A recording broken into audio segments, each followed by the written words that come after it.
Study IQ IAS, अब तैयारी हुई affordable. Good afternoon everyone, welcome back to your channel study IQ। मेरा नाम है उदिशा और आइए शुरू करते हैं आप लोगों की आज की बहुत ही इंपॉर्टेंट क्लास।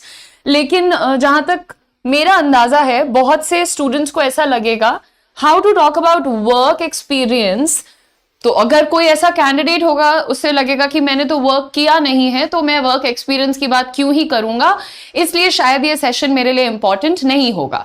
बट सबसे पहले मैं आपको ये बता दूं कि ये दोनों ही कैटेगरीज के लिए है जो जॉब कर चुके हैं, प्रीवियस एक्सपीरियंस ले चुके हैं। साथ ही साथ जो हमारे फ्रेशर कैंडिडेट्स हैं, उन लोगों के लिए भी यहाँ पर स्पोकन इंग्लिश के लिहाज से कुछ अच्छी सीखने वाली चीजें हैं इस पर्टिकुलर सेशन में।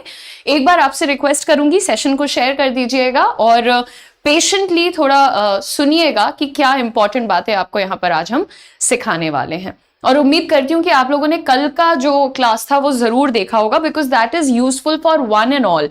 Anybody who's aspiring to get a government job or is aspiring to get a private sector job has to give an interview at some point in time, and they have to answer a very simple question: tell me something about yourself. तो वो तो आपको जवाब देना ही पड़ता है, correct? And okay, that's very nice, thank you, God bless you.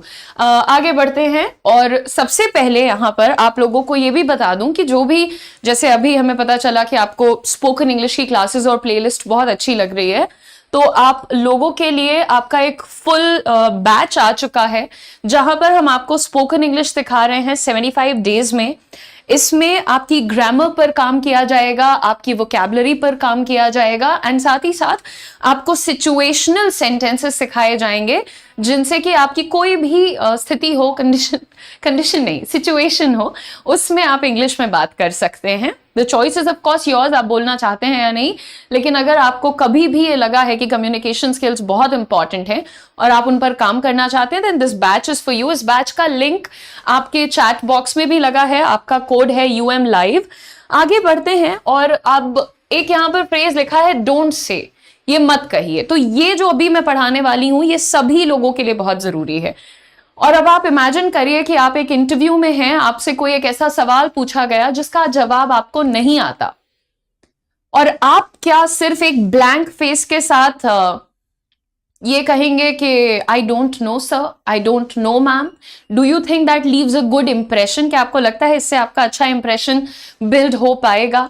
Well, let me tell you, नहीं हो पाएगा। क्योंकि अगर आप एक इंटरव्यू में गए हैं तो कोई आपसे ये उम्मीद नहीं कर रहा है कि आप सब कुछ जान करके आइए, बट डेफिनेटली आपसे ये उम्मीद की जा रही है कि आप फॉर्मल एंड प्रोफेशनल साउंड करें। एटलीस्ट आप prepared to tackle any situation sound करें, यानी कोई भी सिचुएशन आ जाए। कभी कभी सवालों के जवाब हमें आते हैं तो वो एक पॉजिटिव सिचुएशन होती है, और जब हमें सवालों के जवाब नहीं आते हैं तो वो एक नेगेटिव सिचुएशन होती है। और you should be in a position to tackle that situation. आप उस सिचुएशन को टैकल कर पाए, इसके लिए भी आपकी प्रिपेयर्डनेस दिखनी चाहिए। सबसे पहले मैं यहां पर आपको बोल रही हूं, आई डोंट नो मत कहिए। अगर आपको कोई जवाब नहीं आता है एक इंटरव्यू के अंदर, तो मैं आपको यहां पर बताने जा रही हूं कुछ सिंपल फ्रेजेस जो कि आप यूज कर सकते हैं in place of just saying I don't know, हमको नहीं आता है। ये कहने से बहुत अच्छा होगा अगर आप कहते हैं I don't have that information at the moment, sir, ma'am, जो भी है वहां पर। I don't have that information at the moment, but I'm committed to finding out and following up with a comprehensive response. यानी कि अब जब ये मेरी जानकारी में ये मुद्दा आ चुका है, अभी फिलहाल मुझे आंसर नहीं मालूम है, लेकिन मैं कमिटेड हूं, मैं वादा कर रहा हूं कि मैं इस पर रिसर्च करूंगा और एक पूरा रिस्पॉन्स, कॉम्प्रिहेंसिव रिस्पॉन्स प्रिपेयर करूंगा। मुझे मालूम है कि एक बार में आपके लिए ये सेंटेंस थोड़ा लेंदी जरूर होगा, बट आप एक बार खुद इसे मिरर के सामने या एक वीडियो में बोल करके देखिए, क्या ये बेहतर साउंड करता है या आई डोंट नो बेहतर साउंड करता है। अगर आप अपने टारगेट के लिए, अपने UPSC एग्जाम के लिए दिन रात मेहनत कर रहे हैं, तो ये भी आपकी उस मेहनत का एक पोर्शन है, इसे भी इग्नोर मत करिए। Be prepared for your interviews everyone. Next, I'm not entirely sure on that point, but I can certainly look into it and provide a detailed answer.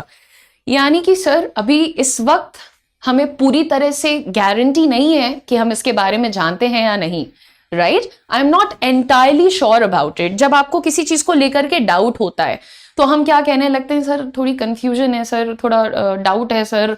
Instead of that just say I am not entirely sure about that, but I can certainly look into it and provide you a detailed answer. यानी कि मैं बाद में आपको एक detailed answer दे सकता हूं. इससे आपने क्या दर्शाया कि आप अभी सीखना चाहते हैं, आपके अंदर वो डेडिकेशन है, वो सिंसियरिटी है. तो आपको एक अच्छे कैंडिडेट होने का हर जगह सबूत देना पड़ता है, और वो कैंडिडेट वही होता है who's ready to learn, who's prepared to accept his flaws. जो थोड़ी बहुत कमी हुई है उसे आपने एक्सेप्ट भी कर लिया बता करके कि आई एम नॉट एंटायरली श्योर, कुछ अंदाजा है पर पूरा नहीं पता है, तो आप उस पर कमेंट ना भी करें. अगर कोई चीज आपको पूर्णतः नहीं पता है तो आप उस पर कमेंट करने से बचें. And choosing one of these statements would be really beneficial for you. Next, I want to ensure the accuracy of my response. Again, कुछ उसी तरीके की सिचुएशन से ये भी रिलेटेड है कि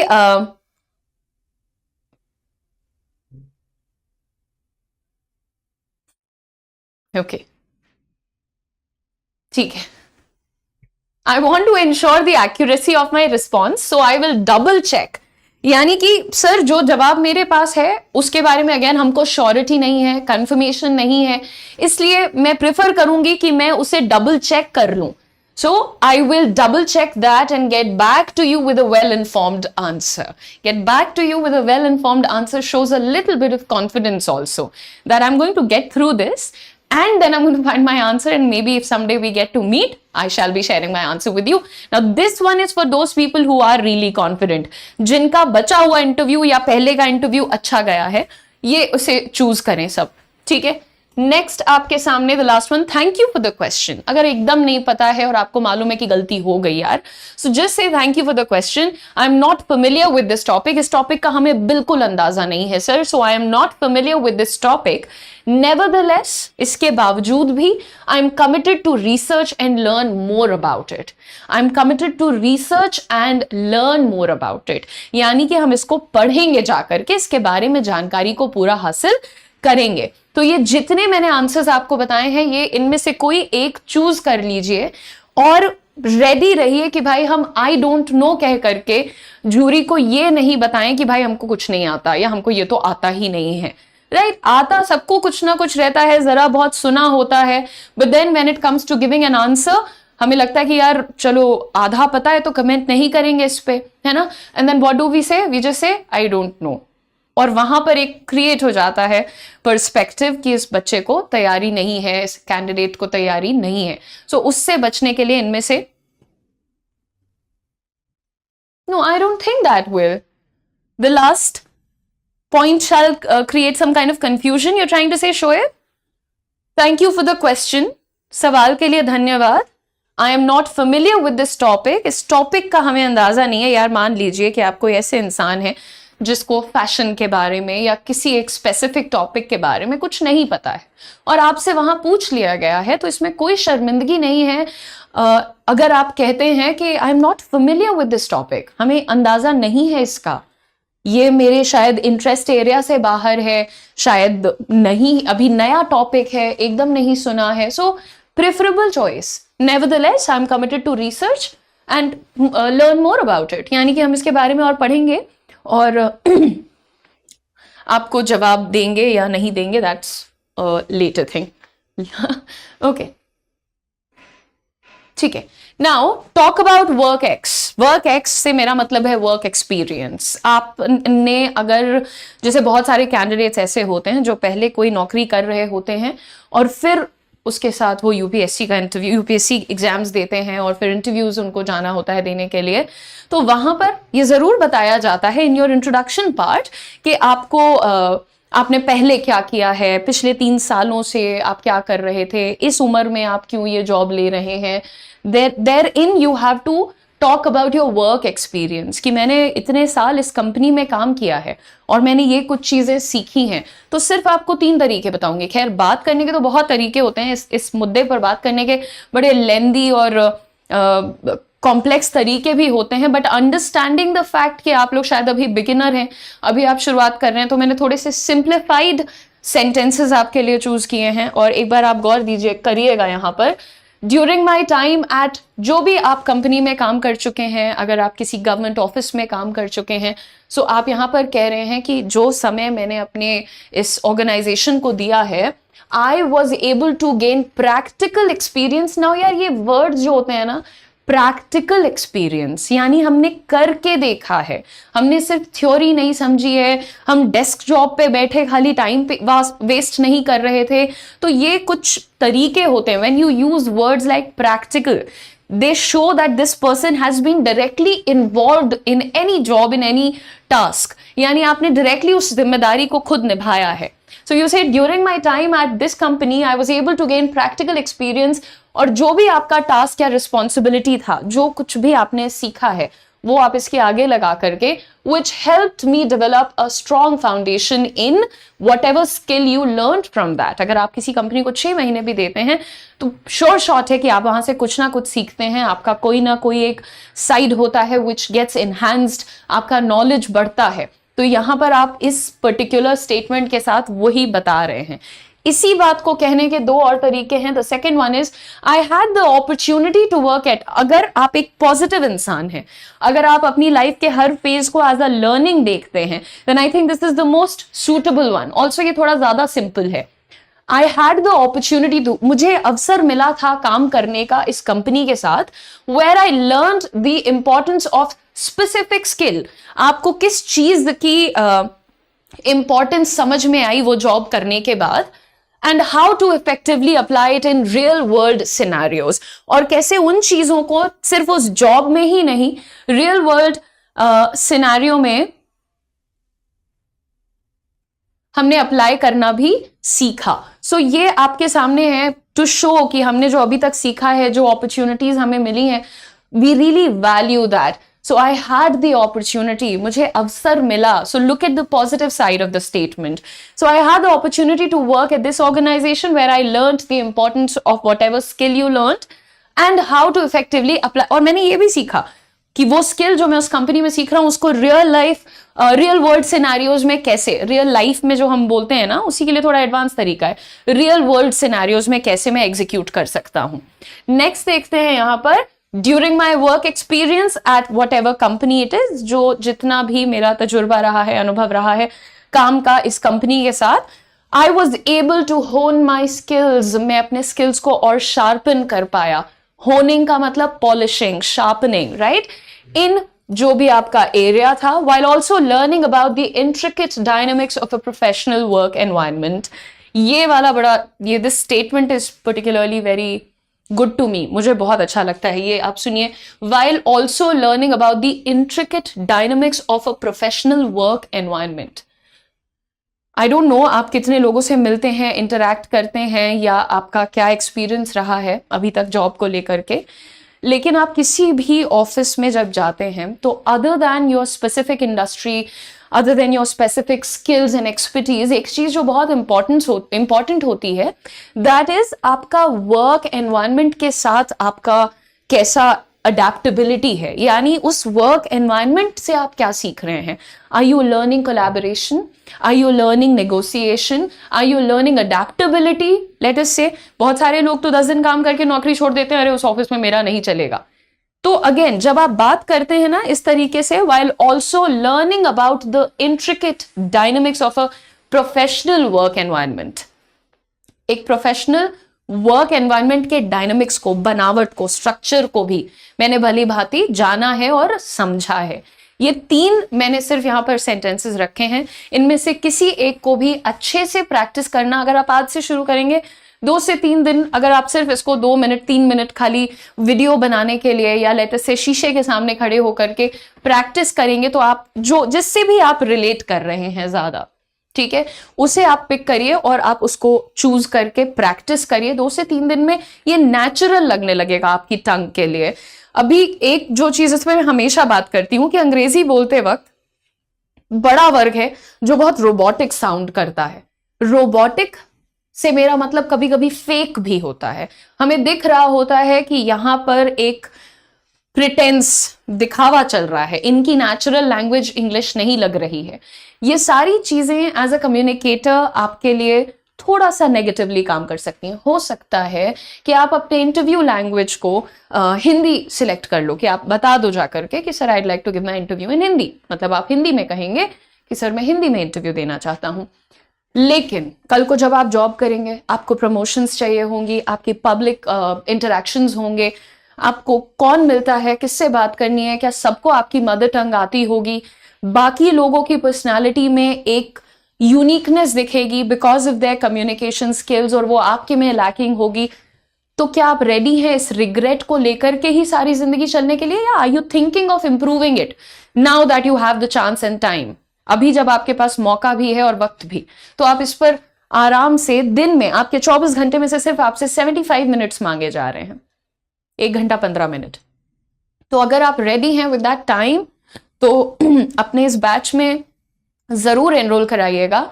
और ये जो छोटे नहीं, मैं मानती हूँ मेरे लिए ये छोटे सेंटेंसेस हो सकते हैं, हो सकता है आप कंफर्टेबल नहीं है तो आपको बहुत लेंदी लग रहा होगा, लेकिन अगर आप मेरी एक्सप्लेनेशन को सुन करके, सिचुएशन से रिलेट करके, इसे एक बार प्रैक्टिस करके चेक करेंगे, you will positively feel much more confident as a person. आप ज्यादा कॉन्फिडेंस महसूस कर पाएंगे अपने अंदर। लास्ट में आज मैं आपको कुछ अच्छे वर्ड्स सिखाती हूँ। एक बहुत ही ओवर यूज्ड वर्ड है हमारे पास, this fourth one I am not teaching you because I know बहुत सारे लोग कमेंट सेक्शन में थोड़ा सा घबरा गए हैं। कुछ लोगों का कहना है कि क्या अंग्रेजी बोल रही हैं, समझ नहीं आ रहा है, तो don't be demotivated, you can take a look at the fourth one if you please. Now stop saying I am not sure, right? बहुत कई दफा सिचुएशन होती है, सिर्फ इंटरव्यू में नहीं, लाइफ में कई बार ऐसा होता है जब हमें लगता है कि किसी ओपिनियन को लेकर, किसी मुद्दे को लेकर, किसी बात को लेकर के हमारे अंदर वो श्योरिटी नहीं है, पक्का नहीं पता है, तो हम अब आई एम नॉट श्योर की जगह कह सकते हैं I am a little uncertain, I am a little uncertain, यानी कि पक्का नहीं है, हमको थोड़ा सा डाउट हो रहा है, हमको थोड़ा सा डाउट हो रहा है को आप कह सकते हैं I am a little uncertain, ठीक है? हेजिटेंट, आई फील हेजिटेंट, मुझे थोड़ा सा झिझक महसूस हो रही है इसमें, मुझे अंदर से कन्विक्शन नहीं आ रहा है, पक्का नहीं लग रहा है कि हम ये काम कर लेंगे कि नहीं, तो आप क्या कहेंगे? I am a little hesitant, I feel a little hesitant, I feel somehow hesitant, ठीक है? नेक्स्ट, इनडिसाइसिव, तुमने डिसाइड किया कब से कोचिंग ज्वाइन करनी है, कब से बैच में एडमिशन लेना है, I am a little indecisive at the moment, हमें मतलब समझ नहीं आ रहा है कि क्या निर्णय लें, कैसे लें, इसी में टाइम बीत जाएगा, तो don't waste your time. Okay, ये एक वर्ड है, बहुत एडवांस आपको लग रहा होगा क्योंकि ये तीनों आपने सुने होंगे, ये भी शायद आपने सुना होगा, but this exactly means when you have mixed thoughts, जब आपको कोई चीज अच्छी भी लग रही है और कोई चीज बुरी भी लग रही है, किसी चीज के प्रति अगर आपकी मिक्स्ड इमोशंस हो रही हैं, तो आपको वहां पर कहना चाहिए I feel a little ambivalent, ambivalent, एम्बीवैलेंट कहने की जगह एम्बिवलेंट, एम्बिवलेंट, एम्बिवलेंट, ठीक है? इसका मतलब having mixed feelings, okay? And the last word is puzzled, I am kind of puzzled here, कोई चीज आपको डाउट्स क्रिएट कर रही है, कोई चीज आपके लिए ज्यादा कॉम्प्लिकेटेड हो गई, समझ नहीं आई, जैसे ज्यादा अंग्रेजी कोई बोलता है तो आपको क्या लगता है, अरे सर के ऊपर से चला गया, तो आप in that situation you can just say I am a little puzzled, puzzled हूं मैं थोड़ा सा, है ना? थोड़ा सा के लिए अ लिटिल लगाते हैं, बाकी आई एम पजल्ड कह सकते हैं आप। तो ये सारी चीजें जो मैंने आपको सिखाई हैं, आप इन सब की प्रैक्टिस करिए, हो सके तो YouTube से अगर आप पढ़ रहे हैं तो भी आप इसके नोट्स बना लीजिए, और ये जानते हुए चलिए कि स्पोकन इंग्लिश या कम्युनिकेशन स्किल्स सिर्फ इंटरव्यू तक लिमिटेड नहीं है, इंटरव्यू क्लियर करने के बाद जो दुनिया शुरू होती है उसके लिए भी ये बहुत जरूरी है।